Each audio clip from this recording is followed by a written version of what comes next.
Y es un honor para nosotros recibir en Un Mundo Alucinante a la historiadora Noelia Quintana Villasboa, quien tradujo este libro que tengo en mis manos, Washburn y la conspiración paraguaya. ¿Cómo estás, Noelia? ¿Qué tal, Luis? Para mí, como siempre, un gusto poder compartir de nuevo este espacio contigo en Un Mundo Alucinante y, por supuesto, con toda la audiencia de ABCTV.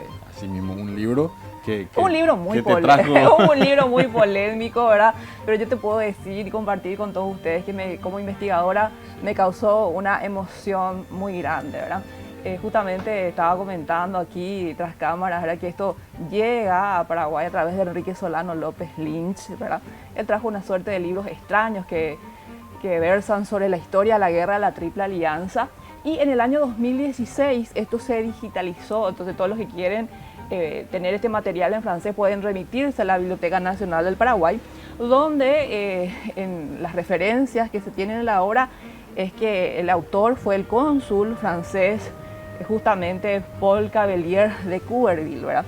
Entonces se genera toda una polémica porque sabemos que nuestra historia tiende a ser un tanto maniqueísta. Siempre estamos con eso, ¿verdad? Están los francistas, antifrancistas, lopistas, antilopistas, bueno. Y entonces hay una tendencia aquí muy fuerte de todo lo que sea una defensa a la causa del Paraguay, justamente a la reivindicación de la figura de Francisco Solano López. Son como que libros prohibidos, como que libros que no se tienen que leer, mientras que corren, ¿verdad?, en la libertad, porque estamos en una sociedad libre de comercio, ¿verdad? Otros libros que tienen grandes errores, bueno, a eso no se les critica, ¿verdad? Pero justamente un contenido que habla sobre la conspiración llevada a cabo en el año 1868 contra el gobierno Mariscal López, ahí sí se destalla toda una polémica, pero la polémica está bien, sea bienvenido. Bueno, a través de este libro, bueno, yo aprendí muchísimas cosas, Luis. Así mismo. ¿Y cómo llegaste también, aparte de esto que nos contabas,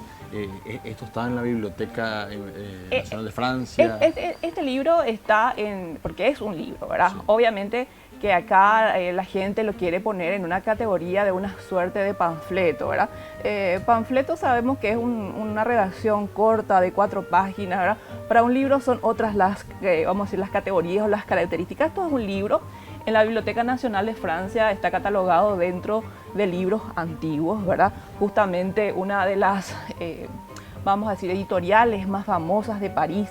Estamos hablando del año 1868, ¿verdad? La Imprimerie de Dubuisson y compañía, que vamos a decir que todos los libros más prestigiosos salen de esta librería, ¿verdad? Y justamente es la editorial de este libro. Exacto. ¿Y cómo fue o sea, se habla mucho de la autoría, esto que hablábamos de la autoría? Se habla mucho de la autoría, ¿verdad?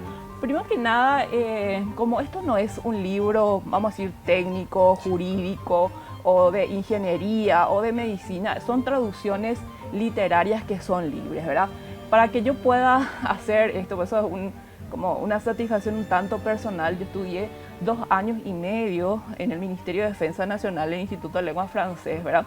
Entonces, siendo yo historiadora, más teniendo un manejo correcto del idioma francés, y cuando pude leer, ¿verdad?, porque ya conocía, pero tenía esta barrera lingüística, sí. Y cuando pude leer y dije, wow, acá la gente va a poder entender por qué cayó Humaitá, nuestra fortaleza más fuerte, que le humilló por 2 años a los aliados, que le tuvo así en línea, ¿verdad?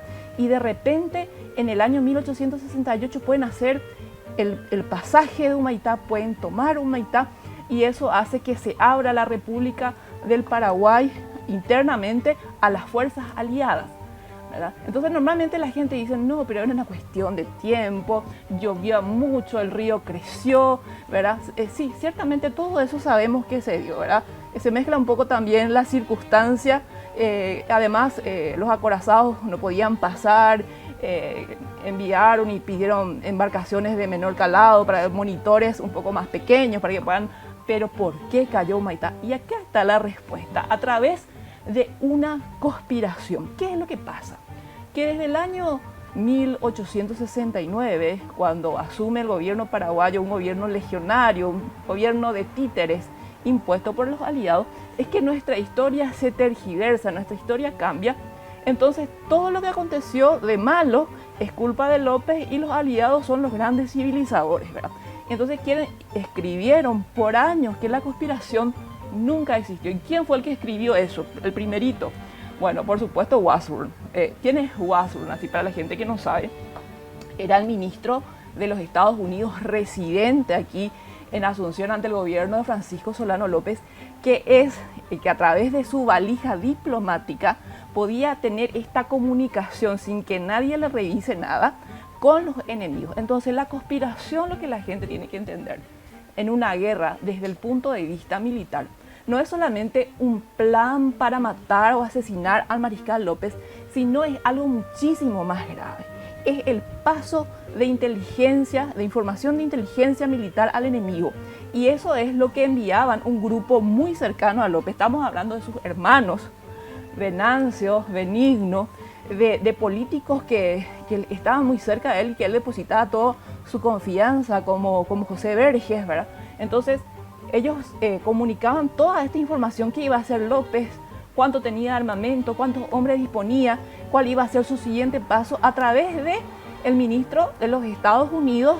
Por supuesto que se le pagaba el Tesoro Nacional, por ejemplo, era manejado por Bedoya, por uno de los conspiradores, y por supuesto que esto después López lo pudo descubrir, ¿verdad? Por ciertas actitudes, porque cuando se hace el paso de Humaitá, ahí se pone nervioso Bedoya, eso lo cuenta justamente Juan Crisóstomo Centurión. Pero hablando de este libro es muy importante, porque estamos hablando de una información de sacar documentos del Ministerio de Relaciones Exteriores del Paraguay en comunicación con el Consulado de Francia. Entonces, ¿cómo es posible que en plena guerra, nosotros en pleno bloqueo, donde no teníamos ni voz ni posibilidad, es decir, todo lo que se escuchaba con relación a la guerra del Paraguay era información dada por los aliados y no por Paraguay, porque no teníamos posibilidad? Entonces, a través de la valija diplomática de Monsieur Couverville, esto llega como una suerte de informe, ¿verdad? Llega a París y se publica ahí. Entonces me dicen, ¿por qué no tiene una firma? ¿Por qué no está ahí el nombre de Couverville? Bueno, aprende un montón, ¿verdad? Analizar y mirar las huellas que dejó el autor, porque tenemos que saber que varias obras, por ejemplo el Anti-Maquiavelo, ¿verdad? Una obra original del año 1740, originalmente no tenía firma, pero a través de los estudios se supo que era el rey Federico II de Prusia, ¿verdad? Lo mismo Frankenstein de Mary Shelley, por una cuestión de puritanismo de la época inglesa, ella trató de que su nombre no aparezca en la obra, y así tenemos el Lazarillo de Tormes, tenemos la famosa Celestina, ¿verdad?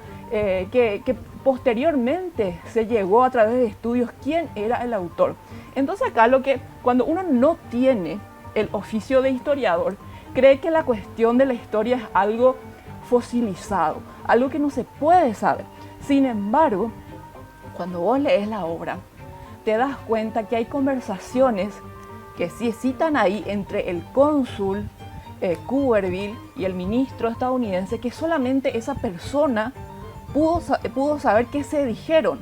Un tercero, por más que vamos a decir que hay una riqueza escrita de forma literaria en tercera persona, a veces se mezcla con la segunda, pero eso no quiere decir que no haya sido esta persona. Además hay referencias de historia diplomática francesa, y el francés que se utiliza, es decir, porque hay dos formas de encarar el francés. Está el francés familiar y está el francés formal. Y esto, aparte de ser un francés formal, otra vez tiene su gran dosis de protocolo diplomático, ¿verdad? Entonces, lo que yo hice fue tratar, como el arte liberal de la traducción, yo traté de ser muy textualista, es decir, de no embellecer nada, ¿verdad? Si las cosas son duras, transcribirlas así como son, ¿verdad? Entonces los detractores de esta obra dicen, no, pero vos no sos, ¿cómo se dice?, una traductora certificada. Y yo le dije, no necesito ser traductora certificada. ¿Cuánta gente que entiende un idioma no se va al Palacio de Justicia para sacar su título? Porque son obras literarias, no son obras legales ni técnicas. Entonces eso es donde realmente no entienden. Entonces se toman de ese tipo de cosas para hacer la crítica. Yo les agradezco mucho porque pone en plano de debate este trabajo, ¿verdad? Y finalmente lo que yo quise hacer es poner a Couverville, ¿verdad?, como autor de esto. Bueno, ahora se va a hacer una segunda edición justamente aquí, sí, con Librerías de La Paz. Voy a estar presentando ya ampliado y corregido, porque tengo que contarles que yo me topé durante mi investigación y cuando ya entró este trabajo de imprenta con un caso de homonimia, ¿verdad?